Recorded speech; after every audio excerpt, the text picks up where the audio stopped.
May 2013, Pentagon officials make a shocking announcement. They're building a real-life Iron Man suit. The $80 million Talos program promised to turn American soldiers into walking tanks.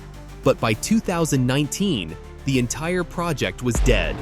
Today, we're diving into the untold story of why this ambitious military project failed and the shocking truth about what really happened behind closed doors at DARPA.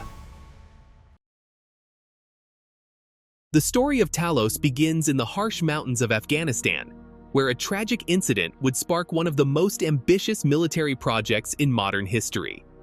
In early 2013, Admiral William McRaven, then commander of the United States Special Operations Command, SOCOM, received the news that would change everything. 4 of his elite operators had been lost during a high-risk raid in Afghanistan's Kunar province. The mission details painted a grim picture. The operators, moving through a heavily contested area, encountered heavy small arms fire. Despite their advanced training and standard-issue body armor, it wasn't enough to protect them from the concentrated fire they faced. This incident highlighted a critical vulnerability in modern special operations. Even the best-trained soldiers remained susceptible to basic ballistic threats. For Admiral McRaven, a decorated Navy SEAL with over 37 years of service, this loss was more than just a statistic. These were his men, operators he had personally helped train and lead. In a closed-door meeting at the Pentagon, McRaven made a declaration that would set an extraordinary chain of events in motion. "I won't let this happen again." What followed was unprecedented in military procurement history. Rather than following the traditional, sluggish military acquisition process, McRaven leveraged his position to create something entirely new. He established the Talos Task Force, a unique coalition that broke all conventional bureaucratic boundaries. The assembly of this task force was remarkable in its scope and speed. Within just 3 months, McRaven had brought together 56 corporations, including defense giants like Lockheed Martin and Raytheon, but also innovative tech companies like BAE Systems and civilian firms specializing in materials science. 16 government agencies, spanning from DARPA and the Department of Energy to NASA, each bringing their unique expertise and resources. 13 universities, including MIT, Georgia Tech, and Delaware University, providing cutting-edge research in fields ranging from materials science to human physiology. This wasn't just a typical military contract, it was a new model of innovation. McRaven established a rapid acquisition cell at SOCOM headquarters in Tampa, Florida, where representatives from all these organizations could work together in real time. The traditional barriers between military, industry, and academia were deliberately broken down. The goal they united behind was ambitious yet clear: create an armored suit that could stop a point-blank bullet. But this wasn't just about better armor. The vision was to integrate protection with enhanced mobility, strength augmentation, and advanced situational awareness, all in a single system that a soldier could actually wear in combat. To expedite development, McRaven took an unusual approach. Instead of keeping the project classified, he encouraged open collaboration. The team established innovation hubs in multiple cities, including Cambridge, Massachusetts, and Silicon Valley, allowing civilian innovators to contribute their expertise directly to military applications. This unprecedented collaboration would lay the groundwork for what would become known as TALOS, the Tactical Assault Light Operator Suit. The name itself was carefully chosen, referencing the bronze giant from Greek mythology who protected Europa by circling the shores of Crete 3 times each day. Like its namesake, this modern Talos was meant to be an impenetrable guardian, turning ordinary soldiers into near-invincible warriors. The stage was set for one of the most ambitious military development programs in history. But as the team would soon discover, turning this vision into reality would prove far more challenging than anyone had anticipated. When DARPA and SOCOM unveiled their vision for Talos, they weren't just presenting another military equipment upgrade. They were promising a complete revolution in warfare technology, one that would transform science fiction into reality. The ambitious project captured imaginations worldwide, drawing comparisons to Tony Stark's Iron Man suit from Pentagon officials themselves. Let's break down each revolutionary feature that Talos promised to deliver. First, the cornerstone of the entire system, liquid armor technology. This wasn't simple bulletproof plating. The suit would use magneto-rheological fluid, a remarkable substance that flows like water in its natural state, but instantly hardens when exposed to an electromagnetic field. When integrated into the suit, sensors would detect incoming projectiles and trigger the fluid to harden microseconds before impact, creating armor strong enough to stop a .50 caliber round, a bullet powerful enough to pierce through engine blocks. The strength enhancement system was equally ambitious. Using a sophisticated powered exoskeleton, Talos would multiply its wearer's strength by a factor of 10. The promised ability to lift 800 pounds wasn't just about moving heavy objects. This meant operators could carry wounded teammates to safety while still maintaining full combat effectiveness, or breach reinforced doors without specialized equipment. The system would use an array of hydraulic actuators responding to the user's movements in milliseconds, all while maintaining perfect balance through a network of gyroscopic sensors. Perhaps most revolutionary was the integrated medical system. Talos would essentially turn each operator into their own mobile medical unit.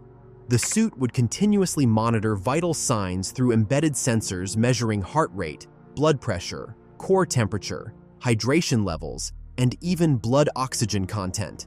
But monitoring was just the beginning.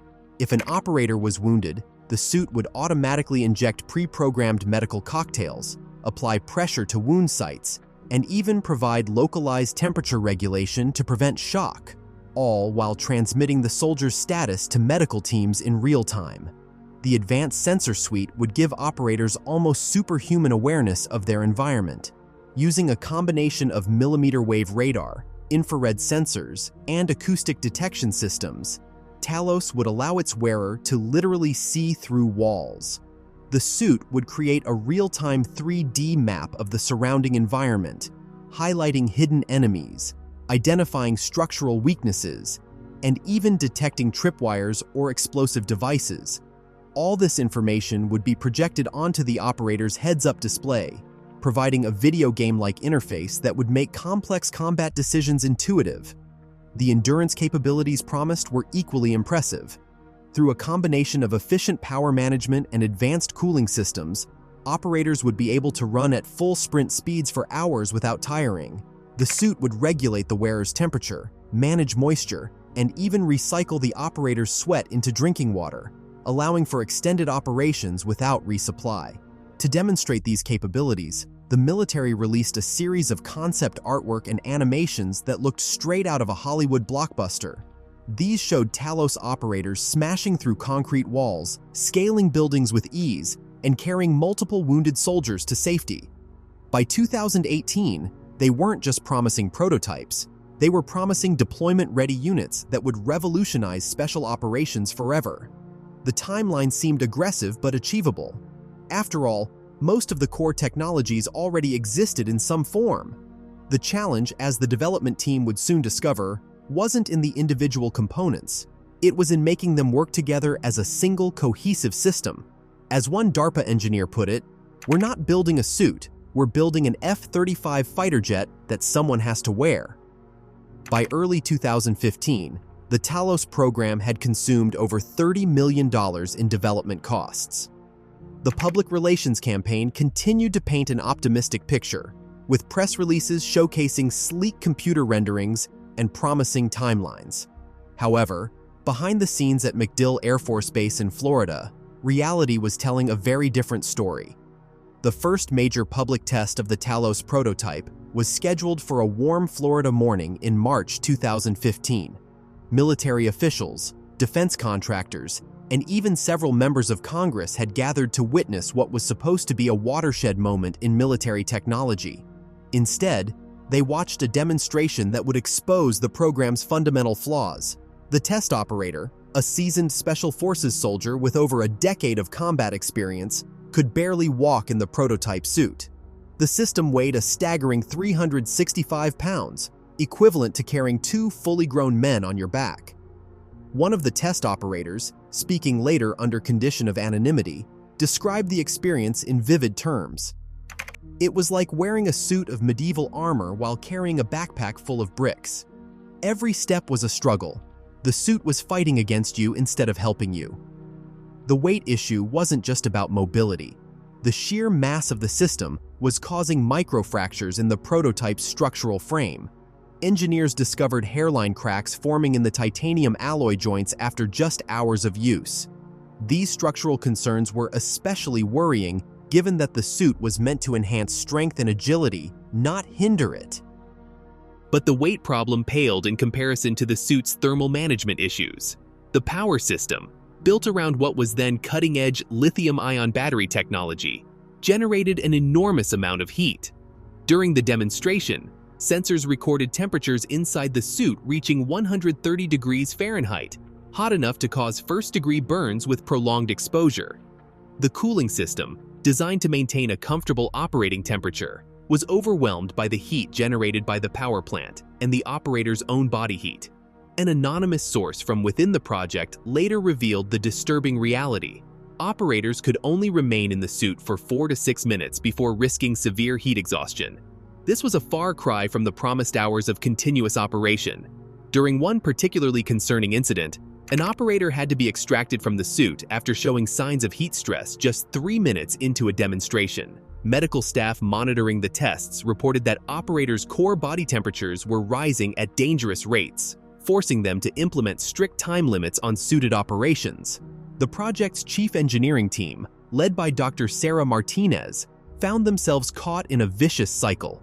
Adding more powerful cooling systems required more battery power, which generated more heat, which required more cooling. One engineer described it as trying to cool a furnace with a fan powered by the furnace itself. These problems were compounded by the suit's power management system. The lithium-ion batteries, while state-of-the-art, proved to be dangerously unstable under the high-stress conditions of suited operations. During a closed-door test in late 2015, a battery pack overheated and began smoking, forcing an emergency shutdown of the entire system. The incident led to a 3-month pause in testing while engineers completely redesigned the power distribution network. By the end of 2015, the program had only completed 20% of its planned testing milestones, despite spending nearly half its budget. Internal documents, later obtained through Freedom of Information Act requests, revealed growing concern among project leaders. One memo, dated December 2015, warned that fundamental engineering challenges threaten the basic viability of the current Talos concept. The early troubles at MacDill were more than just teething problems. They were the first signs that the ambitious dream of a powered combat suit might be colliding head-on with the harsh realities of physics and engineering limitations. As one project engineer later reflected, "We weren't just pushing the envelope. We were trying to redesign the laws of thermodynamics." By 2016, the Talos program had entered what engineers would later call the Valley of Death, where promising prototypes meet the harsh reality of practical implementation. 3 fundamental problems emerged that would ultimately prove insurmountable. The power requirements of Talos were staggering. The suit needed 12 kilowatts of continuous power, enough electricity to run 3 average American homes simultaneously. To put this in perspective, that's more power than a Tesla Model 3 uses at highway speeds. The batteries alone weighed 168 pounds, nearly the weight of another person. The engineering team tried everything to solve this power crisis. They experimented with advanced lithium-ion batteries from the electric vehicle industry, experimental hydrogen fuel cells developed by NASA, miniaturized gas turbine generators, even small nuclear batteries similar to those used in space probes. But each solution brought its own problems. The lithium batteries were too heavy and ran too hot. The hydrogen fuel cells were too complex and posed safety risks. The gas turbines were too loud for covert operations. As one power systems engineer noted, "We needed the energy density of nuclear fuel in a package the size of a smartphone battery. That technology simply doesn't exist." The second major problem was system integration, which one engineer described as trying to build a Formula One car while it's racing. Each component of Talos worked well in isolation, but getting them to work together was a nightmare. The liquid armor system, for instance, required electromagnetic fields that interfered with the suit's sensitive electronics. Engineers discovered that when the armor activated, it would temporarily disrupt the exoskeleton's motor controls, essentially freezing the operator in place for a crucial half-second. The sensor suite, designed to give operators enhanced situational awareness, proved to be an energy vampire.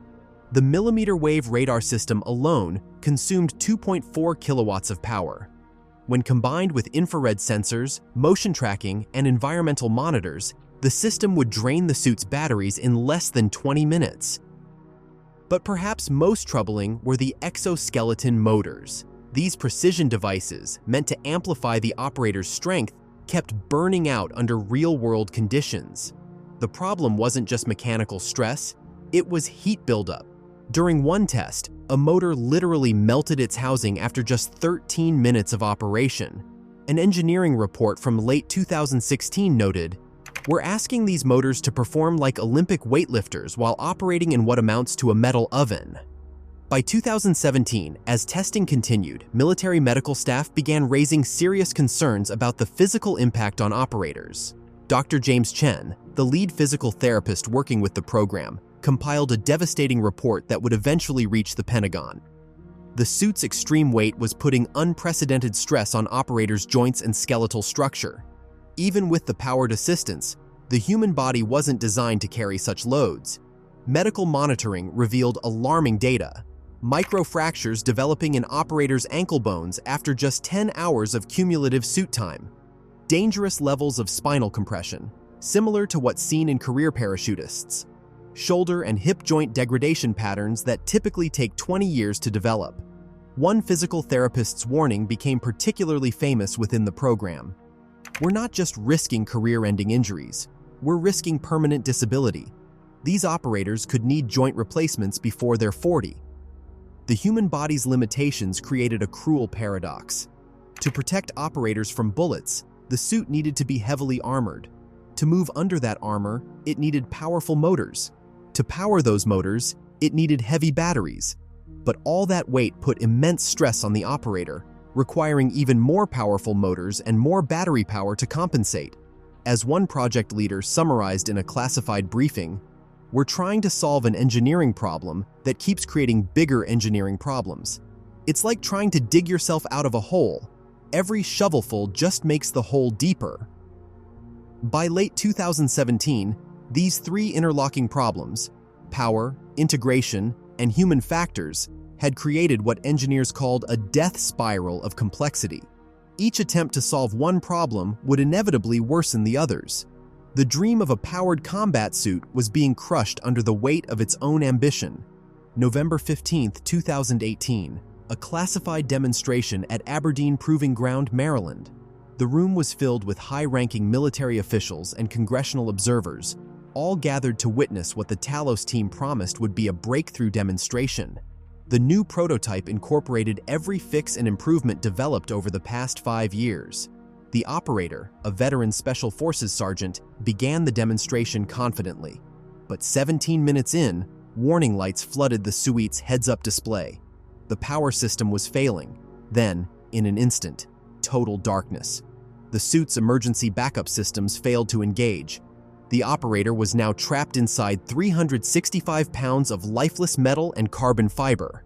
The suit, designed to enhance mobility, had become a high-tech prison.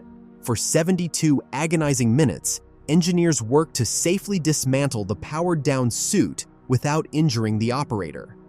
Military medics monitored his vital signs, growing increasingly concerned about rising core temperature and restricted blood flow.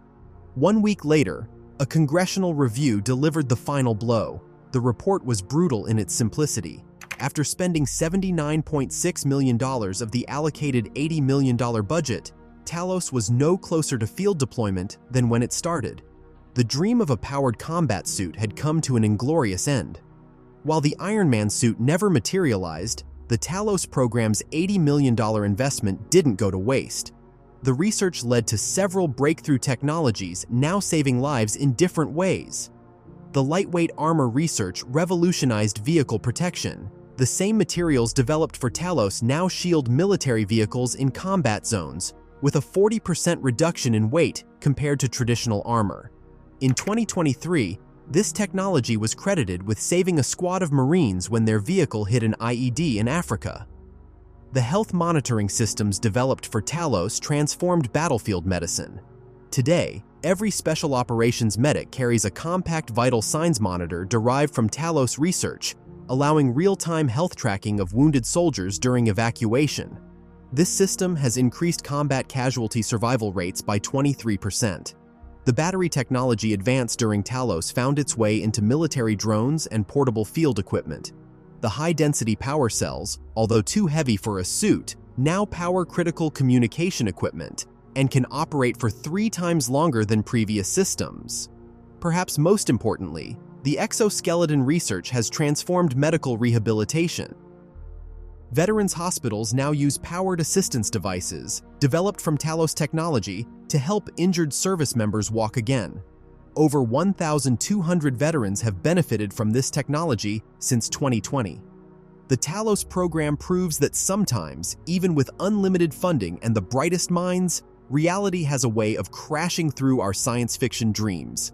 But as one DARPA engineer noted, we didn't build Iron Man, but we might have built something more important: tools that are saving lives today.